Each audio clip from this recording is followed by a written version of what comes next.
बिहार में आधार कार्ड रखने वालों के लिए बड़ी खबर। बिहार में आधार और मोबाइल नंबर से जुड़ेंगे जमीन और मकान, बिहार सरकार का बड़ा फैसला। अब बिहार में जमीन मकान के झगड़े होंगे खत्म, फर्जीवाड़े पर लगेगी रोक। जानिए बिहार सरकार का क्या है प्लान, क्यों बिहार सरकार आधार और मोबाइल नंबर को जमीन और मकान से जोड़ना चाहती है, आप देखें अंत तक। जी हां, बिहार में शहर से लेकर के ग्रामीण क्षेत्र तक के जितने भी जमीन के प्लॉट और मकान है, अब उसे इसका कागजी मालिकाना हक रखने वाले व्यक्ति के आधार और मोबाइल नंबर से लिंक करना होगा। यह भूमि एवं राजस्व विभाग के निर्देश के बाद बड़ी तेजी के साथ बिहार के विभिन्न जिलों में इसका काम शुरू भी हो गया है।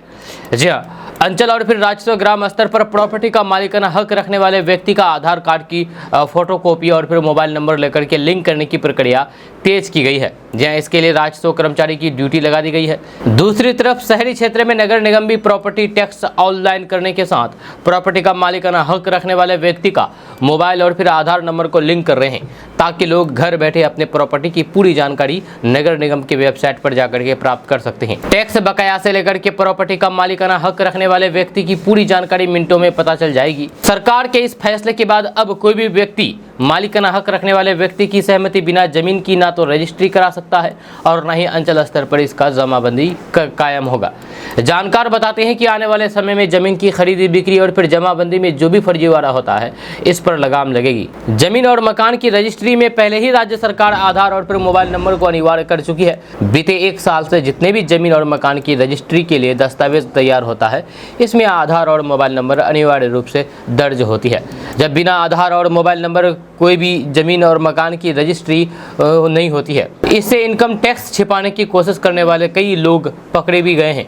जमाबंदी पंजी को आधार कार्ड से लिंक करने में सबसे बड़ी परेशानी इस बात की है कि अभी भी बड़ी संख्या में ऐसे जमाबंदी उपलब्ध हैं। जमाबंदी पंजी को आधार कार्ड से लिंक करने में सबसे बड़ी परेशानी इस बात की है कि अभी भी बड़ी संख्या में ऐसे जमाबंदी उपलब्ध हैं जिसके रैयत की मृत्यु हो चुकी है, लेकिन माल गुजारी रसीद भी अभी उन्हीं के नाम से कटता है। ऐसी स्थिति में राजस्व एवं भूमि सुधार विभाग ने उस जमाबंदी खाता धारक की पंजी को उसके उत्तराधिकारी के आधार से लिंक करना है, बशर्ते सही उत्तराधिकारी है या फिर नहीं, इसकी जांच की जिम्मेदारी सीईओ को सौंपी गई है। जमीन की जमाबंदी को आधार और फिर मोबाइल नंबर से लिंक करने के लिए राजस्व एवं भूमि सुधार विभाग की ओर से एक साथ 3 सुविधाएं लागू की जा रही है। इसमें राजस्व कर्मचारी मोबाइल ऐप जमाबंदी को हिंदी, उर्दू और फिर मैथिली सहित 22 भाषाओं में देखे जाने की सुविधा और सभी जमाबंदियों की स्वैच्छिक आधार पर मोबाइल और फिर आधार नंबर पर शेयरिंग अभियान शामिल है। विभाग द्वारा विकसित की जा रही सुविधाओं में से एक राजस्व कर्मचारी मोबाइल ऐप है, जिसके जरिए राजस्व कर्मचारियों के कार्यों की ऑनलाइन मॉनिटरिंग की जाएगी। ये पहल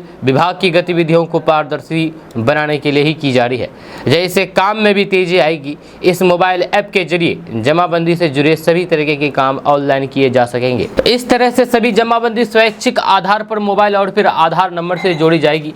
जमाबंदी रैयत के स्वैच्छिक रूप से आधार मोबाइल नंबर से संबंधित आंकड़ों की प्रविष्टि की जाएगी। इससे जमाबंदी को लेकर के अब कोई भी धांधली या फिर फर्जीवाड़ा नहीं होगी। पूरी पारदर्शिता के साथ रैयती जमीन की जमाबंदी होने की उम्मीद बढ़ जाएगी। दोस्तों, ये अपडेट बस है तक। इसके बारे में अगर आप कुछ कहना चाहते हैं तो नीचे कमेंट बॉक्स में कमेंट करके जरूर कहिए। साथ ही आपको बता दूं कि अगर आप हमारे चैनल पर नए आए तो फिर चैनल को सब्सक्राइब करके बेल आइकन को प्रेस कर दीजिए और साथ ही वीडियो को लाइक कर दीजिए, अपने दोस्तों के साथ शेयर कीजिए। अगर आप इस वीडियो को हमारे केडीवी लाइव फेसबुक पेज पर देख रहे हैं तो पेज को फॉलो कर दीजिए। ऊपर फॉलो बटन दिख रहा होगा आपको, क्लिक करेंगे तो फॉलो हो जाएगी। अभी क्लिक कीजिए और फॉलो कर दीजिए। तो चलिए मिलते हैं फिर नेक्स्ट वीडियो के साथ। तो जय हिंद, जय भारत।